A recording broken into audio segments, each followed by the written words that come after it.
Kim Chino, hindi tulad ng ex mong hindi ka na binalikan, pero minumulto ka pa rin ng mga iniwan niyang trauma sa'yo. Oh, aminin mo.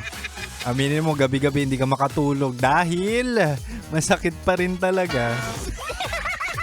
Anyway, mahal, balik chinitok sa tayo. Alam mo na yan, 'di ba? Usapang pag-ibig mula sa chinito ng buhay mo at 'di ba nga ibibigay ko ang tatlong kahalagahan ng pagpapatawad sa relasyon. Ito na yung punto na kung saan magre-recap tayo. Sabi ko kanina una, mahalaga ang pagpapatawad dahil it keeps the communication open, 'di ba? Kapag napatawad mo na, pwede na ulit. Pwede na ulit mag-labing-labing. O, pangalawa na, mahalaga magpatawad dahil it strengthens your emotional connection with each other. Na talaga nga namang mas pinipili mo ang relasyon over your ego or pride. At syempre, ito na ang pangatlo at panghuli. Mahalaga ang pagpapatawad dahil it brings peace, kapayapaan, peace of mind. Not just sa relationship kundi sa sarili mo rin. As an individual, di ba? Kumbaga, hindi mo kailangang dalhin yung bawat away habang buhay. Kailangan mo rin mag-loosen up. Imaginein mo mabigat na kang magmahal kasi lahat ng emosyon present. Di ba kapag nagmamahal ka, pag-aangin mo na by giving forgiveness sa taong deserving, hindi sa taong winawalang yaka.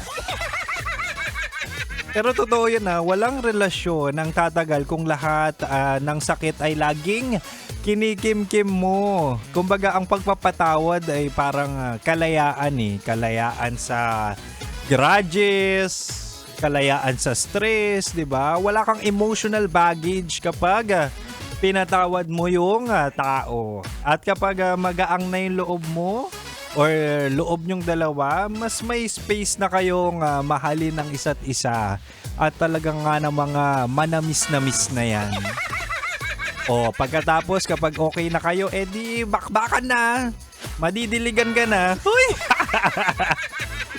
Pero mahal makinig ka. Ang relasyon hindi yan competition, kundi partnership. Lagi ko sinasabi, ang relasyon ay partnership ng dalawang taong marunong umamin ng pagkakamali, umintindi at magpatawad.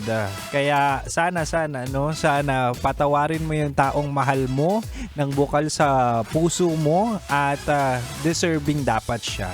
Hindi yung paulit-ulit. At kayo namang mga nagkakasala, kapag nag-sorry, hindi na dapat uulitin.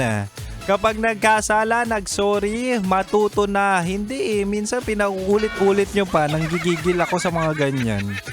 O siya, mahal. Mauna na ako Baka kailangan nyo na ng privacy ng jowa mo at magkapatawaran na kayo. Oo. At pagkatapos magpatawad, di ba nga, labing-labing. Si Kim Chino ay taga sana all na lang talaga ng relasyon ng iba. Anyway, mahal, dapat kabisado mo na Chinitox, usapang pag-ibig mula sa Chinito ng buhay mo, 69. Lagi tayong 6 to 9 p.m. Kaya naman ako ang spicy opa mo sa radyo na kapag natikman mo, hanapin mo. Walang iba ako to, DJ Kim Chino. At mga mahal, susunod na po si Rocky Terra sa kanyang programang Rocky's Secret Files. Kaya naman, manatili na nakatutok dito lang sa 90.7 Love Radio. Kailangan ba bang i-memorize yan? Diyos ko, basic.